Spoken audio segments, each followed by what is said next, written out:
नमस्कार दोस्तों, मेरा नाम है संदीप। आज की इस कहानी को सुनते ही आपके रोंगटे खड़े हो जाएंगे। आज की कहानी हमें भेजी है हमारे गुजरात के रोहन भाई ने। आज की ये कहानी सच्ची घटना पर आधारित है, जिस वजह से लोकेशन बदल दिया गया है। इस कहानी का उद्देश्य किसी को डराना बिल्कुल नहीं है, लेकिन जो लोग ये कहते हैं पैरानॉर्मल जैसा कुछ नहीं होता है, उन्हें ये पता चल सके कुछ चीजें दुनिया में ऐसी है जिसे समझना बिल्कुल आसान नहीं है। अगर आप इस चैनल पर पहली बार आए हैं तो इस चैनल को लाइक, शेयर एंड सब्सक्राइब जरूर कर देना, ताकि हम आपके लिए ऐसी अच्छी कहानी सुना सके। कहानी की शुरुआत होती है। रोहन के लिए वो रात किसी आम रात जैसी शुरू हुई थी। शहर से ऑफिस का काम खत्म करते करते उसे काफी देर हो गई थी। उसके पास दो रास्ते थे, या तो वह शहर के किसी होटल में रुक जाए या फिर 11:45 वाली आखिरी पैसेंजर ट्रेन पकड़ ले। उसने घर जाने का फैसला किया, यह जानते हुए कि उसका गांव स्टेशन से थोड़ा दूर है और वह रास्ता बहुत ही सुनसान है। जब ट्रेन ने उस पुराने जर्जर स्टेशन पर ब्रेक लगाया तो लोहे के पहिए की चीख ने सन्नाटे को चीर दिया। रोहन इकलौता मुसाफिर था जो वहां उतरा। रोहन स्टेशन नंबर 2 पर उतरा। ट्रेन के जाते ही स्टेशन पर एक भारी सी चुप्पी छा गई। प्लेटफॉर्म की एकमात्र पीली लाइट ही वोल्टेज कम होने का कारण रह गई थी। रोहन ने अपना बैग कंधे पर कसा और बाहर की ओर बढ़ने लगा। तभी उसे महसूस हुआ कि हवा अचानक बर्फीली हो गई है। तभी उसे सुनाई दी,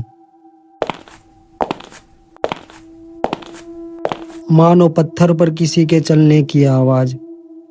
उसको लगा कि उसके पीछे कोई चल रहा है। उसने पीछे मुड़कर देखा तो प्लेटफॉर्म पर कोई नहीं था।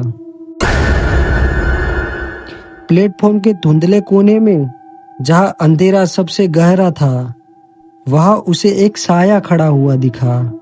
सफेद कपड़ों में एक लड़की, जिसके बाल उसके चेहरे को पूरी तरह से ढके हुए थे। वह स्थिर थी, जैसे किसी पत्थर की मूरत हो। रोहन ने अपनी घबराहट को दबाते हुए पूछा, मैडम, रास्ता उस तरफ है, क्या आपको भी गांव की तरफ जाना है? उस लड़की ने उसे कोई जवाब नहीं दिया। बस एक हल्की सी हवा तैरती हुई रोहन के कानों तक पहुंची। रोहन को डर लगने लगा। रोहन ने अपनी चाल तेज कर दी। उसका दिल अब सीने में हथौड़े की तरह बज रहा था।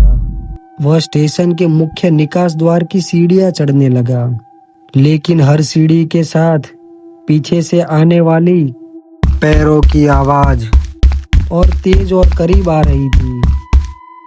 जब वह सीढ़ियों के ऊपर पहुंचा तो उसने एक बार फिर से पीछे मुड़ने की गलती कर दी। नीचे प्लेटफॉर्म खाली था। सन्नाटा इतना गहरा था कि अपनी खुद की सांसें भी सुनाई दे।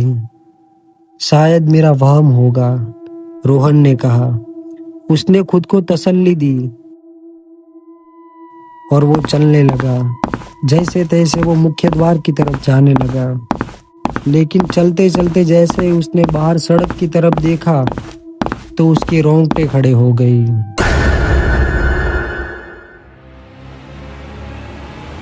स्टेशन के लोहे के गेट के ठीक सामने वही लड़की खड़ी थी।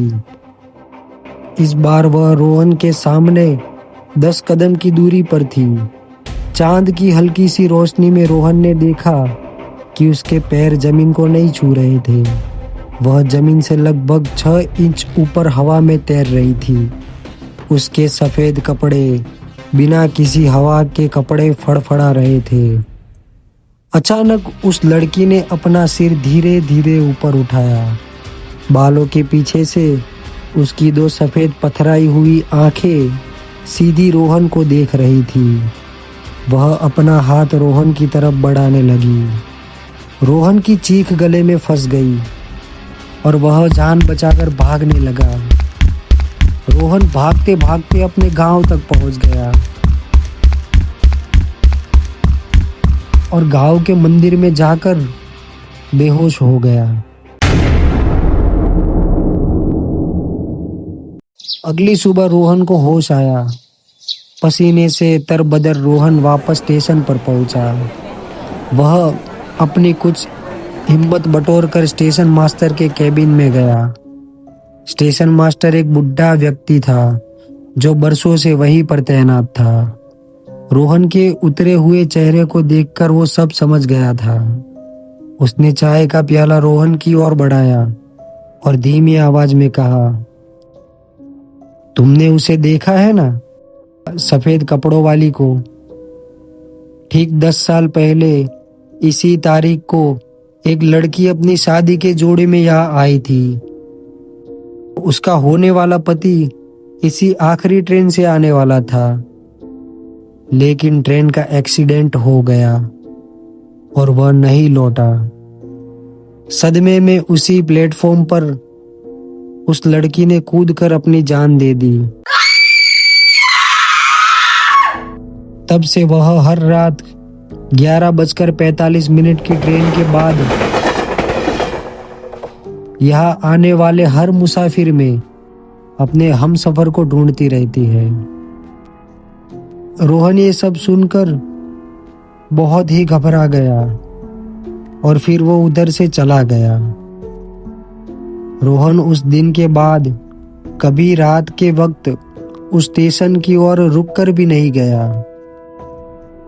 आज भी जब गांव के लोग रात को उस तरफ से गुजरते हैं तो वो कहते हैं 11:45 के बाद प्लेटफॉर्म नंबर 2 से किसी के चलने की आवाज आती है। और हमारी कहानी यही खत्म होती है। अगर आपको ऐसी कहानी पसंद आई हो तो चैनल को लाइक, शेयर एंड सब्सक्राइब जरूर कर देना, ताकि ऐसी ही हॉरर कहानी मैं आपके लिए ला सकूं। तो मिलते हैं अगली कहानी में।